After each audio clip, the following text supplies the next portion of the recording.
6000 6 ay sıfır araçlardaki sorun çok büyük bir sorun bizim için. Normalde ikinci el sattığımız için sıfırı da bazen satıyorduk ama bunu ikinci ele yansıtmadılar. Sadece sıfıra da ve sadece esnaflara, vergi mükellefi olan arkadaşlarımıza yansıttılar. Bu da büyük bir sorun. Şimdi dışarıda bir insan alıp satabiliyor bunu. Eğer piyasayı canlandıracaksa piyasada ikinci elleri satan bir sürü insanlar var.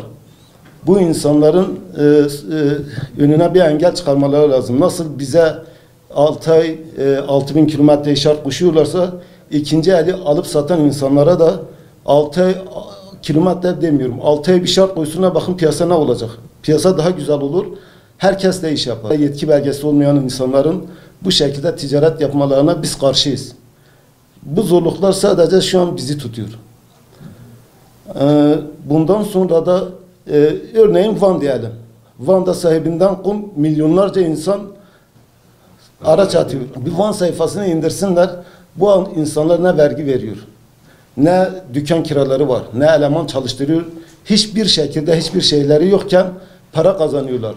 Biz bütün şartları yerine getirdiğimiz halde şu an o zorlukların peşinde mücadele ediyoruz. İnşallah bu zorlukları bir an önce bize de bir kolaylık tanırlar. Biz de yaptığımız işin hakkını alalım. Fiyat artışlarına da sebep olan onlardır. Yani bir esnaf hakkı neyse onu alır, gerisini almaz. Yarın bir sıkıntı da çıktığı zaman o esnafın yanına gittiğiniz zaman o sıkıntı giderilir.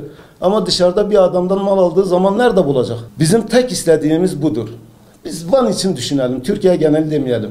Van'da sahibinden konudan baksınlar, yetki belgesi olmayan, esnaf olmayan, vergi mükellefi olmayan insanları bir 3 ayda bir teyit etsinler. 3 ay sonunda bunlar hepsi de çıkar. Bir iki kişiye bir hak olan ceza şu an sıfırda biz sattığımız zaman 300 bine yakın bir ceza çıkıyor. Eğer biz yiyebilirsek esnafken bu ikinci eli satan insanlar da yesin. Ama madem ki herkes kendi işini yapacaksa bu işin erbabı kimse onu yapsın. Diyelim ben araba aldım. 6 ay doldu 1000 kilometrede. Satamıyorum. Ne oldu? 6001'e çekecek, satacak. Bu doğru bir şey değil. Öncesinde millet kilometreyi düşürüp satıyordu. Şimdi öyle bir kanun çıkarmışlar. Kilometreyi yükseltip satma. Öyle bir şey hani mantığım hoş değil.